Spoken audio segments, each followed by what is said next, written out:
دین کا اور اسلام کا کوئی ایسا حکم اس کے سامنے آ جائے جس کو اس کا مزاج قبول نہیں کرنا چاہتا، تو اسے کیا کرنا چاہیے؟ اپنے مزاج کو پاش کرنا، اپنی طبیعت کی سختی کو قربان کر دے اور اللہ کے دین پر وہ عمل کرنے کے لیے تیار ہو جائے۔ تو حضرت عمر رضی اللہ تعالیٰ عنہ نے دیکھا کہ ان کی بیوی نماز پڑھنے کے لیے گھر سے نکلی ہیں، تو وہ بھی نکلے۔ اس دوران حضرت عمر اپنی بیوی سے کہنے لگے کہ اے عاتقہ، تجھے معلوم تو ہے نا جو میں چاہتا ہوں۔ ظاہر گھر والی تھی تو شوہر کے مزاج اور طبیعت کو سمجھتی تھی کہ یہ کیا کہنا چاہتے ہیں، تو وہ سمجھ کر کہنے لگی کہ اے عمر، میں سمجھ گئی ہوں جو آپ چاہتے ہیں کہ میں مسجد میں نہ جاؤں۔ اگر یہ معاملہ ہے اور میرا جانا آپ کو مسجد میں پسند نہیں ہے تو پھر آپ مجھے واضح طور پر دو الفاظ میں حکم دے دیں کہ اے عاتقہ، تو نے مسجد میں نہیں جانا، تو نے مسجد میں نہیں جانا۔ حضرت عمر رضی اللہ تعالیٰ عنہ سہم جاتے ہیں اور فرماتے ہیں کہ اے عاتقہ، دیکھ، ایک طرف یہ میری عمر کی غیرت اور طبیعت کی سختی ہے، اور اس کے مقابلے میں دوسری طرف اللہ کے رسول صلی اللہ علیہ وسلم کی حدیث اور آپ کا فرمان ہے کہ لا تمنعوا اماء اللہ مساجد اللہ، کہ میرے نبی نے یہ فرمایا تھا کہ اللہ کی بندیوں کو اللہ کی مسجدوں سے نہیں روکنا۔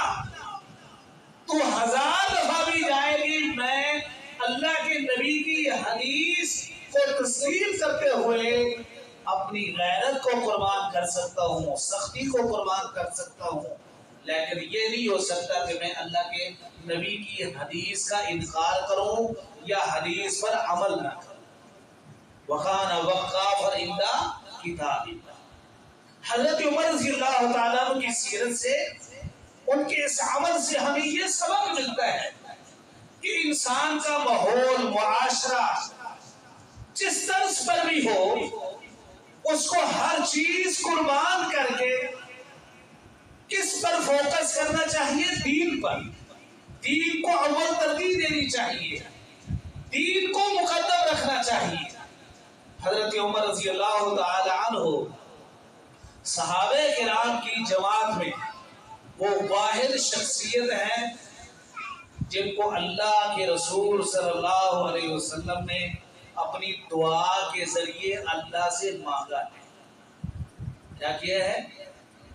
پوری تعداد میں جتنے لوگ بھی مسلمان ہوئے اور صحابہ بنے نا، ان کی خواہش کیا تھی کہ اللہ کے رسول صلی اللہ علیہ وسلم ہمارا مقصود و مطلوب اور ہماری مراد ہے، لیکن اللہ کے رسول صلی اللہ علیہ وسلم کی خواہش یہ تھی کہ آپ دعا کیا کرتے تھے کہ یا اللہ، اللہم اعز الاسلام، اے اللہ اسلام کو عزت عطا فرما۔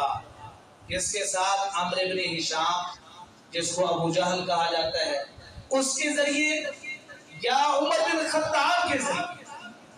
اب یہ اللہ کا فیصلہ تھا کہ ابو جہل جو ہے، عمرو بن ہشام، وہ ابو جہل ہی رہا، وہ مسلمان نہیں ہوا۔ غزوہ بدر کے اندر وہ قتل ہو گیا، واصل جہنم ہوا، اور عمر فاروق رضی اللہ تعالی عنہ رسول اللہ صلی اللہ علیہ وسلم کی دعا کی قبولیت کے نتیجے میں مسلمان ہوئے۔ ان کے مسلمان ہونے کا واقعہ بڑا مشہور ہے کہ کفار اور مشرکین مکہ کی آخری حد تک یہ کوشش رہی کہ کسی نہ کسی طریقے سے جناب محمد رسول اللہ صلی اللہ علیہ وسلم کو راستے سے ہٹایا، کہ دن بدن لوگ ان کے ساتھ جڑتے جا رہے ہیں، ان کی نبوت کو ماننے والے لوگوں کی کثرت ہوتی جا رہی ہے۔ ایک دن حضرت عمر فاروق رضی اللہ تعالی عنہ بھی یہ خیال لے کر کہ لوگوں کے اندر بڑا انتشار ہے، بڑا معاملہ خراب ہوا ہے، تو کیوں نہ میں اس معاملے کی جڑ ہی کاٹ کے رکھ دوں۔ تلوار لی اور گھر سے نکلے۔ اس ناپاک ارادے के साथ के जाकर नौजुबिल्लाह जनाब मोहम्मद सल्लल्लाहु अलैहि वसल्लम को कत्ल और शहीद कर दिया। रास्ते में जा रहे हैं, एक मुसलमान से मुलाकात हुई। उस मुसलमान ने जब इनको देखा, इनकी तैयारी को, इनके हाथ में तलवार को, तो पूछा क्या है उमर, कहाँ जाने का इरादा है?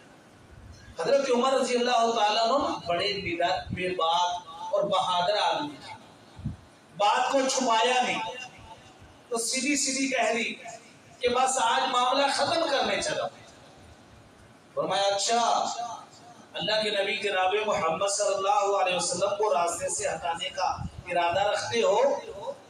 पहले अपनी बहन के घर जाओ, अपनी बहन और अपने बहनोई की खबर तो लो। जिस नबी को तुम खत्म करना चाहते हो, तुम्हारी बहन और बहनोई उसका कलमा पढ़कर मुसलमान हो चुके। पहले अपने घर को तो संभालो। हजरत उमर रज़ी अल्लाह ताला अन्हु को गुस्सा आ गया। बहन के घर में गए तो घर के करीब जैसे पहुंचे, वहां एक सहाबी रसूल जो उनके उस्ताद थे, घर में जाते थे, कुरान पढ़ने की आवाज सुनाई दी और अंदर दाखिल हुए तो उन्होंने उस्ताद को छुपा दिया। और अब इस दौरान वो बहन जो सारी जिंदगी बाअदब तरीके से हजरत उमर रज़ी अल्लाह ताला अन्हु से पेश आती थी ना, आज मामला कुछ अजीब हो गया। हजरत उमर रज़ी अल्लाह ताला अन्हु ने पूछा ये कैसी आवाज थी? तो बहन ने सीधी सीधी कह दी ये कुरान पाक की आवाज थी। फरमाया कि अच्छा। बहन को गुस्से हुए, बहनोई को मारा। बहन सामने आई तो बहन को भी कुछ थप्पड़ से सीध किए, लेकिन बहन आगे सीधी हो गई।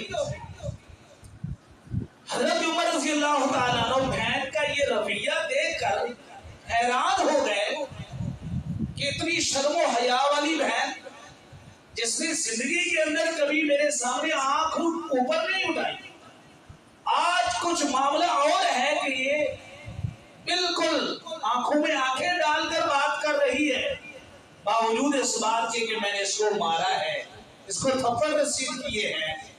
तो पूछा कि वो कलाम जो तुम पढ़ रहे थे वो लाओ, मैं भी पढ़ना चाहता हूं। बहन ने बताया कि नहीं, उसको पढ़ने के लिए पाक होना जरूरी है। ला यमस्सुहु इल्लल मुतahharun। फरमाया कि कुरान पाक को वो लोग छुए जो पाक। गुस्ल करवाया, कुरान पाक उनके हाथ में दिया और बहन ने पढ़कर सुनाया। रिवायात में आता है कि वो सूरह ताहा की आयात थी इब्तदाई, या सूरतुल हदीद की इब्तदाई कुछ आयात जो थी वो उन्होंने पढ़कर सुनाई। हजरत उमर रज़ी अल्लाह ताला अन्हु का दिल मोम हुआ और अल्लाह के रसूल सल्लल्लाहु अलैहि वसल्लम की तरफ चल दिए। उस वक्त अल्लाह के रसूल सल्लल्लाहु अलैहि वसल्लम दारे अरकम में मौजूद थे, कुछ सहाबाए किराम वहाँ मौजूद थे, सय्यद शुहदा अमीर हमजा रज़ी अल्लाह ताला अन्हु भी वहाँ मौजूद थे। हजरत उमर रज़ी उनके आने की जब मुसलमानों को और सहाबा को खबर मालूम हुई ना, तो सहाबाए किराम डर गए। हजरत उमर फारूक रज़ी अल्लाह ताला अन्हु चूंकि खानदानी एतबार से भी बड़ा असर रसूख रखने वाले आदमी थे और शख्सी एतबार से भी बड़ा रोब और दबदबा रखते थे। हजरत हमजा रज़ी अल्लाह ताला अन्हु पूछने लगे कि क्या मामला है, मुसलमान परेशान क्यों हो गए? बताया गया कि हजरत उमर रज़ी अल्लाह ताला अन्हु आ रहे हैं। रसूलुल्लाह सल्लल्लाहु अलैहि वसल्लम को बताया गया। अल्लाह के नबी सल्लल्लाहु अलैहि वसल्लम को हजरत हमजा रज़ी अल्लाह तआला सहाबाए किराम को ये तसल्ली देते हैं कि उसको आने दो, अगर वो अच्छे इरादे से आया है तो ठीक है, वरना जो उसके हाथ में तलवार है उसी तलवार से ही उसका काम मैं तमाम कर दूंगा। हजरत उमर रज़ी अल्लाह तआला अन्हु वहां जाकर कलमा पढ़ते हैं और मुसलमान हो जाते हैं। जैसे ही ये मुसलमान हुए ना, हजरत अब्दुल्लाह इब्न मसूद रज़ी अल्लाह अन्हु का ये कौल है, फरमान है, वो फरमाया करते थे कि जिस वक्त से हजरत उमर रज़ी अल्लाह तआला अन्हु ने इस्लाम कबूल किया, हजरत उमर का मुसलमान हुए, नबूवत का 6वां साल चल रहा था। नबूवत का छठा साल चल रहा था और 40 के करीब मर्द हजरात सहाबी बन चुके थे, मुसलमान हो चुके थे कि हजरत उमर रज़ी अल्लाह ताला अन्हु मुसलमान हुए। इस वक्त तक मुसलमान बैतुल्लाह में जाकर अलल ऐलान नमाज नहीं पढ़ सकते, घरों में छुपकर इबादत करते थे। हत्ता कि अल्लाह के रसूल सल्लल्लाहु अलैहि वसल्लम को भी परेशान किया जाता था। हजरत उमर रज़ी अल्लाह ताला अन्हु जब मुसलमान हुए तो सबसे पहला काम उन्होंने ये किया, अल्लाह के नबी सल्लल्लाहु अलैहि वसल्लम को, सहाबा किराम को साथ लिया और लेकर बैतुल्लाह के सहन में आ गए। और बैतुल्लाह के सहन में दार के अरकम से लेकर बैतुल्लाह के सहन तक पहुंचने में जितना ये रास्ता उन्होंने तय किया ना, इस सफर के दौरान हजरत उमर रज़ी अल्लाह ताला अन्हु के ऐलान करते जा रहे थे बड़ी बुलंद आवाज के साथ कि निकल आए वो मैदान में जिसने अपनी बीवी को बेवा करवाना हो और बच्चों को यतीम करवाना हो। कि उमर बिन खत्ताब का बेटा जो है वो मुसलमान हो चुका है और आज मुसलमान अलल ऐलान बैतुल्लाह में नमाज अदा करेंगे। अब छुपकर इबादत नहीं होगी तो मुसलमानों को अगर अलल ऐलान इबादत करने से कोई रोकने वाला है, बैतुल्लाह में नमाज पढ़ने से कोई रोकने वाला है तो वो सामने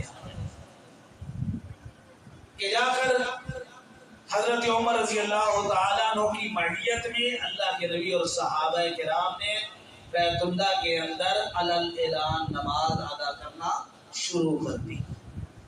हजरत अब्दुल्लाह इब्न मसूद रज़ी अल्लाह अन्हु का कौल में अर्ज कर रहा था, वो फरमाया करते थे कि जब से हजरत उमर रज़ी अल्लाह ताला अन्हु मुसलमान हुए उस वक्त से अल्लाह ताला ने इस्लाम को इज्जत बख्शी और मुसलमानों को इज्जत बख्शी।